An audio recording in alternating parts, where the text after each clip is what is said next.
VÂNGKHAWPUI NGUI ZOTA Chhen riat na Ziaktu dom Pachuau helho chuan atira trangin thom an dim boka ama ai chuan anon ve nai tak kher mai ma se chuta chia chuan tu ma an lo om to lovani ti an theta a an thin rim tak zetani khoilam nge an pan an hriat thei si lo wangin an hnu chui chuan an han in sem dar le ri a atopa chuan zorina te zo na lam nge chu an chui chuak le ta nge ani chu lampan chuan a man mo thei ang berin an tlan liam vele ta ngala zorina te chuan khoi chin tak thleng manang mo zorina te tlan chheliam ta chu thi tha nen tak mewa tlan chhia an ni boka an kal lam man fu mai ma se a tu te la man nge tumaron thok chuak an ni boka an thom an atlang tak zetani khua atlai lam ve zela khothim ma nge ya man lo an hlau kher mai zorina te chu ha in chaw to hlom viau ma sela anuna chan nan chon an thei top tak meu an chu angai si a khothim don tre pa chuan me chho chuan an ti hlei thei ta hau lo mai an zinga me chapathum ngot mai chu tlan thei ei to lovin an tluta si a zorina chuan mi padang pani te hena chuan hengi kan puak mai angai don ani khutilai khu lui kor ani karinga chulai muntal chu kan thlenangai abak chu atul danin hril mai ro se a hanti a ti chuan mi pa pathum chuan an pobalat ta a midang te po chu puak ngai chi lo ma se an chaw hle hlom to a ma se an ti ram lo chuan kha le chen an lo ha puina zong kha eng ma lova achang le mai don si ti chuan thim rual vel chuan lui kor chu an thleng thlataro ya an chaw dan chu soi mai pia lamani an tui hal nen an thlen rual chuan lui tui chu a fim nge fim lo ti po ngai tu lek lovin an in ngal khol hloma an dang ro lutuk po chu a ziom ngal song ma se khuwa chu a thim to awangin mundang han pan len man om to hek lo le lungpui lian tak mai hnuai a hian an tom khom taringot maya tui ku khel ho poron thleng se an ta lo ma chon ngot mai lo chu ti ngai na dang vaka om mel lo kher mai mei chem ngam ani lova tong rin ngam la ani hek lo an bul loka thingtlu ro mai chu zorina chuan a thian te chu somin an mani tomna hlia thei tur chuna han nam hera har sa hle ma se chu atang kai arin tla da wangin thei top tak meu chu in an beya atopa chuan an tomna khuar deuh chu a hlia tamuk mai zorina te chu akara chuan har sa takin an lut le a ti chuan mun chep zet maya chuan an in no khom ta ani phun noi ngam an nilova chuti a hnekin an ma a thina le nunna chuan a ngak reng ani ti hai rual ani lo chu wangin a hlau thong thode depin chu zan thim le boruak ri chur mai hnoya chuan an rilru thevin an tong trai mol hloma re po arial ma chuan hel ho thom an threle ta tlat mai le me cheu chu an ip ngal choya zorina chuan an tong chhuah mai mo thoman nei pal mayang ti a hlau tak zeta tu ma hlau lo tu le thom nei mia lo tur chuan a khap mial maya an mani ron tu hel ho thom chu ron nai zela zorina ten lui an po thlana thlang deuh maya chuan lui chu anon po thla ve ta a thom po an dim lem lo an hat tlang hle ani ang lui an ron thlen chuan tui chu an in ngal khola ti chuan zorina te omna lam chu anon pan chhota tui chu anon dai ri chho ngal bora an thom chu zorina te tan chu na ngai nom lo tak zetani ti chuan anon nai zela zorina te omna zona tanga hlam khat vel an pel hnu chuan an ding tatlat mai le thim thama zorina chuan asilai chu achul hawa tui ku khel ho chu engwanga chulai khera ding nge an ni ta kang le chuta an ho tupa pakhat chuan lui hi an zo thlange an zo chhoti hriat har to a chu wangin heta hian in thendari la athra ang a hanti a an jinga pakhat po chuan chu ke po ka ngai dan chi ani athen hian lui na lam hi zo chho se athen hian lui mong lam hi zo thlabok se that ka ring halo ti ve boka ma se pakhat le chuan lui mong lam te chu an kal lo to pang arang thei ang beraram noi chhuah san hi an tum don ti hriat sa ani a chu wangin lui hnar lam chu an zo lo thei lo alo ti ve boka chuta an ho tu pa bok chuan khoilam hinge kong dik le hona lam turan hre chuang lo to pang chu wangin lui mong lam po kal tho tur alo ti le a zorina chuan ari ru te te in tlan chena tur kong lam chu a hriat ngal mai e alo ti ril ru rau rawa chuti lai tak chuan zorina te zengami pakhat chuan mol tang arab ritarap mai le hel ho tong lai chu an re ngal thapa ma se zan thim ngang ani awangin mu ero chu an ron mu mai bik lo chuta hel zinga pakhat chuan a thian pa hne na chuan eng thil nge va chian te ati tamaya zorina chuan anin pom chil nge donin a hreta hel pakhat chu zorina te tomna lungpui hnuai thingbuk tlu hnok noi lam chu film khur zet hian aron pan hnai ta tham tham maya chuti lai chuan mei chho chu an lo khur zoi zoi to rin te phei chuan a zorina chu nget lu tuk tak mai hena ko bet lata hantal vak don sela thoma reng ti a hlau si asilai po adu angin zorina chuan a keng tha thei tlat lo chu pa chu aron hnai zela zorina te hlia tu thingbuk chu aron suta sat sat maya ma se chuti lai tak chuan helding khom zinga pakha chuan ivarei ve mole thim thama khan engma I mudon chuang em ni isilai kha met puak zot zot lani mai elom halo ti tamaya chuta zet chuan zorina me po atrim ve sok mai asilai me perna chu vuanin anomna silai manga anron hol ma ngeya aka khallo chuan an vai thi phiar na ani don ti atria hreile ma sela silai met puak ma sa a atan mai angai don ta ani ma se vane thlak takin zorinan asilai a me per ma second khat vela chuan thom dang aron om ta hlo maya chu thom lo chuana chu korkam le lam an chung dewa chuan ani engsa emotlan che thom ri ni ngei na hriat a thom po ana in ram hnoi tul pikara chuan chhozong hian atlan ri chhobuan buana thom ring na lama chuan eng khosoi set set lovin hel pakhat chuan silai chu a met puak thuai thuai mai chutia thom dangin hel ho ril ru ala peng ta hlau mai chu zorina chuan makati na lom kher mai hel ho tu pakhat chuan zorina te tomna thingbuk kara dingrang chu kovin local mai ro silai mu awi om mai mai alo ti vele ta hlau boka zorina te chu an tho huai huai mai chutia an ma ni po trep to tu akal kian le tak awang chuan zorina silai po chu apuak talova lo puak man pal vai se chuan mun le muna anin kap chiam don ti anani a khoilam ve ma chu andam kim lo chiang kherang le hello tu pa bok chuan eng tin nge kan ti ang ke chu hetaria jing khowarwala zui chunzom le mai thra in ka ria kan chaw tlang to ani hi enge ngai dan ti na thian te chu han rona midang te chuan iti dan ani mai jinga po le ila ram noi an tlan chu ma chuan kan man le thowang an lo ti ve clear chu thuan soilai chuan zorina chu alo ip choi mai a chan chu chulaya an ri ve mai chuan an tan dam chuan a chance atlem le so donani zorina chu alo lom man to te lul nen chutia in threlo le in mulova in nai zet maya melma le melma han ri ho ti chu adik thengang lovani zan khua in hel ho chuan an bul loka an mi de an ria kani ti chu threlo po ni se jing khua lo waranga anin mudon tho ti achiang achan chezo kan ni ngei don ti la chu zorina chona hai silo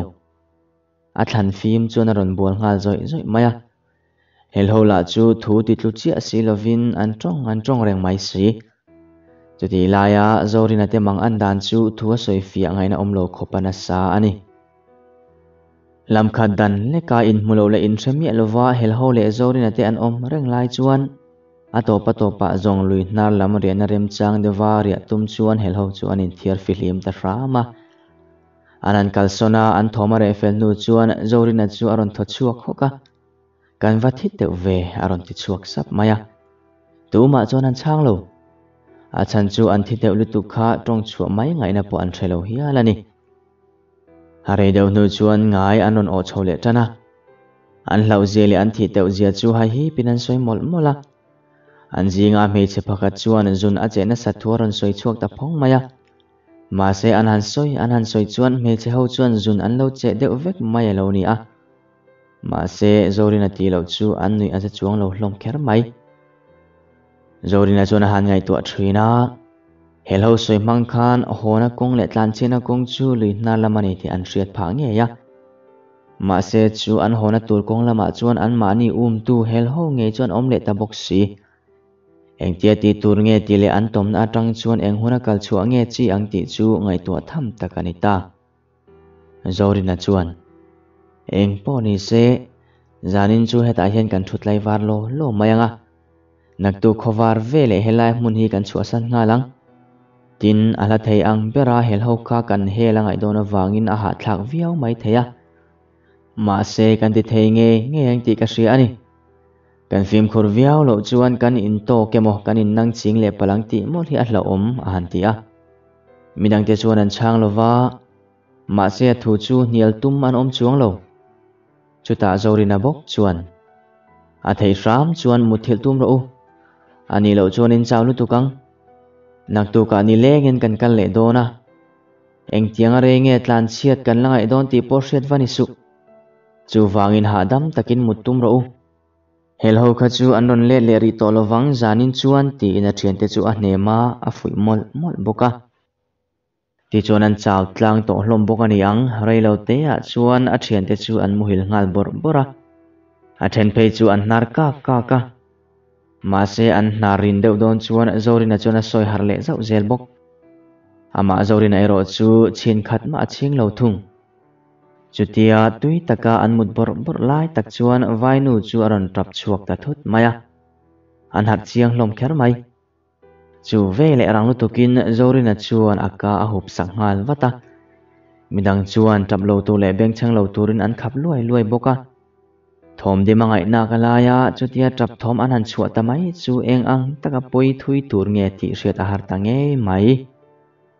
vainu chu an dom bet hne boka reilo te a trap thom po chu a re vele ngal maya hel ho chuan an hreman ang nge hreman lowang ti chu hlau thong tho dep chuan an ngai chang thapa thomero chu re vung thung lui tui luang ri har le an thlang loka u leu ko har mel taka ram kar ti mai lo chu thom dang hriat tur eng ma om lo vainu pasal chuan a thei to pin anu pui chu a hnem ve mola midang ho po chuan muthile an tum tran ta ma se chuti lai tak chuan an chhaklam atangin thom an hret atlat mai le an chhaklam lui hna lam atanga lo chuak ni in hel ho an lampana ron tong long thom an hret maya chu vele vainu ka chu an hup sak le ngala zorin a chuan tu ma tong su chet po chet mia lo tur ati ngala re vak lova chuan thom chu aron hnai zela anon rak thlana sangei mai ma se zorin a detana lom om em mai chu hel hovin mei cher engemo light engma an nei bik lo chu ani an thoma tang ringot po chuan khur zoi na tham chu ani mai ma se light nei lo na chu zorin a te omna zone chu tlan pelin thlang lama chuan an tlang thla a an thoma re rual chuan a zorin a chuan lau su eng tin ma kan om lowang ma se an ron kir le har lo mai theya tu ma thom nei lo tur a han ti a puya chuan heti lai tak hian tlan chukila a thamai lo mo chaklam kha hona tur kong lam ani tho sia a han ti a ma se zorin a chuan an chuak ting tang sianga zan khothima thoman dim seng don silo ti chia ngai talova nilove kan tal boi zo kang ti hian an mani hi tal chaw hrep zok ro se alo ti chuan tu manan chang lem lova ma se athu soi chu adik hle ani ti an tha theu hlom rei vak lova chuan zorina soi ang tak chuan lui mong lama tanga an thom chu an thele tamaya anoni thole ta bor hlom zorina thian te chu an ible ta choi maya tui kuk tong vek an hmana wangin enge an soi hra theilo ma sela an orola tang ringot po in an thinarim hle ani ti chu hai rual om lo zorina te chu thok po an thothangam manglo ma se vane thlak takin an kalpele ta hlau maya an thomare fel nu chuan an tho huaya mà se tu mà một thì lệ dài rel thấy pon tổ lâu chào viau lome ti lo chuan ngaterep ang main an mengkar vek hlomani khowardon tre pa chuan zorina chu thom dim devin an tom atang chuna chupa a thian te hena chuan ti hian lo lok ula karon le thoyang ti in luina lam chu thom dim tak bokina pan chhota a chutia zorina an kalson chu an hlau thar le ta em maya ma se mi pa panila omte chuan an lo hnem ve mol thunga rei vak lo nuwa chuan zorina chu aron le ta a thian te hena chuan tiro ule lo chuak ru tuna kala hun aron ti a chu vele an tho ngal veka anom na atang chuan aron chuak phaka zorina chuan tu ma tong lo turani a phim khur taka kaltur man mo lu tuka ngai lova thom nei mi lova kan kal pelangai a hanti a ti chuan zorina chuan ma hruain luina lam chu an zo chhota a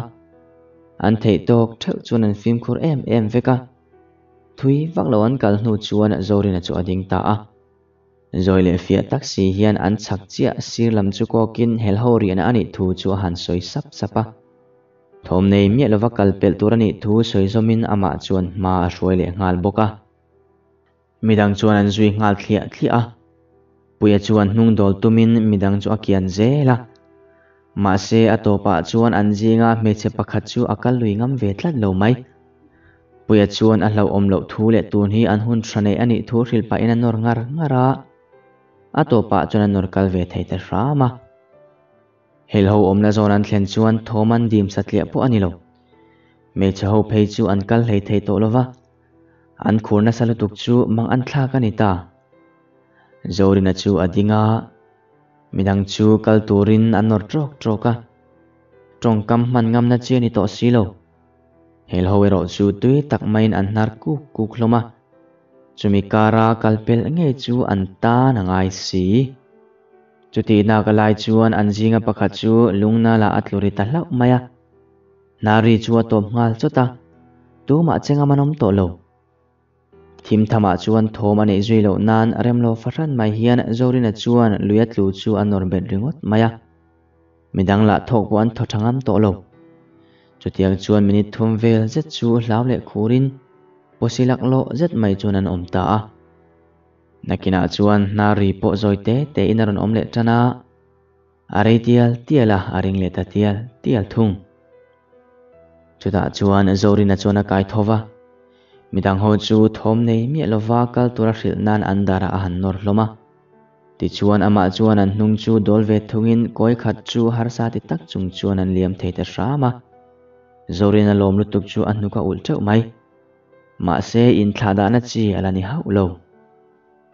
ti chuan chol khomuang chuang mi lovin lui na lam chu an zo ta a lui dung zo zel lova khomual kaina rem chang tam tak om ma sela zorina chuan an hnu chuya ol samjok dona wangin a thei chen chu lui chu zo pui tum ta a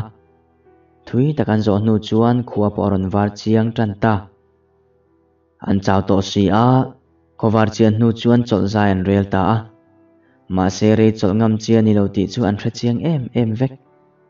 a chan chu khuwa a warwal chuan an din hmun po chu ader thong ve so jelani ti chu tu ma hrilh nun an ngai lo kher mai ti chuan re chol lovin an kal le tan ta a engemaw chen an kal le hnu chuan an zo lai chu alo peng ta a khoilam nge zo ila thra ang ti ngai tu in an han ding khom le laya zorina du na lam le zo ol zok deuh tur nia an ngai ending lam chu an zo ta a ma se thui an zo ma in lui chu alo chena satamaya le mai te an du rum ma se le chu hun khoral na thatak le an mani tu te ta na hun thra an siam zel don bok si awangin har sa tak chung chuan an zo lui ta zel zoka an mani tu hel ho po war tiana thovin an sapel lai chu chuan la tum lo ru kher mai khoenga chuan an rian bul hnai vel chu an en kol masale thuaka chuta chuan zan lama zorina te tomna hlui chu an mu chuak ta a an man teuzia an hria chuan an ui kher mai chu changani lova an thin urboka arang thei ang bera ve ngal chu an tumani ma se boi thlak ta chu khoilam nge zorina te chuan an zo ang ti an hriat miau lo wangin an han in hnial bap a thenin lui mong lam zon an du lain a thenin lui hnar lam kala chi zo kan ring boka in then dar le mai te an han rot thut thut thin an ho tu pa chuan an vaya lui hnar lam zo ati tluk nu chuan zorin te kalna lam nge chu an pan ve ta dia ka an kal thui tel tela lui chu zo har tul tul mai si ato pa phei chuan tuipo luang manglovin lui chu lo top ti ti tamaya chuta chuan zorin chuan khomwal kana rem chang han mela ti chuan lui chu pensanin khomwal an kai ta a khomwal an han kai le chia chu an kal sot lo kher mai an mabak la chu a chho ul em maya ma se an mabaka mual chu lon chu ange ngai ani lo chuan an hnulama le le emo hel ho lo thlen hun lo nga top chu ani mai chu wangin chawte ma sela an nuna chan nan chuan an kal ram angai ani chu mual pong an kal chuak trep to tia chuan an hnuai lui korvela hel ho thom chu an trep phak le tatlat maya chu chuan hlauna le chakna tam taka pek bela thi hlau thona le damduna awang chuan an kal sau sawa ma se chu tia ngoi ringa an kal lai chuan vainu bok chu a cheswal aron tang le tatlat mai a chawlu tuk chuan chol tumin abula lung chu a thut nok maya ma se chu alung thut chu a chunglama tanga ron lum thla thingbulin alo dan wanga tang mai alo ni si a han thut rual chuan a thut buk ta a lung chu an hnuai lama chuan a lum thlata buan mai le ama nge po chu zorin chuan lo man lo sela chuan alum thui viau ta ve ang chutia chaklama tanga lung ron lum thlata buan mai chu atilum tu omlo chuna ron lum ngot lawang ti an rina wangin hel ho chuan zorin ate omna lam chu an ron rin thiat pha ta ani ti chuan zorin ate omna lam hoi chuan silai an kabarista zot mai le chutia silai puak thuai le an lam hoya silai mu ron ving chho fur mai awang chuan mecha ho chuan thom nei lo thei to hek lo an te ta tuar maya chuan orol chhuah chu hel ho benga chuan rimoi bera tlin baka an rin dan dik zia nem nge tu lo ni le ta zel nen ti chuan phur em main zorin ate omna lam pan chuan an chho ve ta a chhun zom zel tur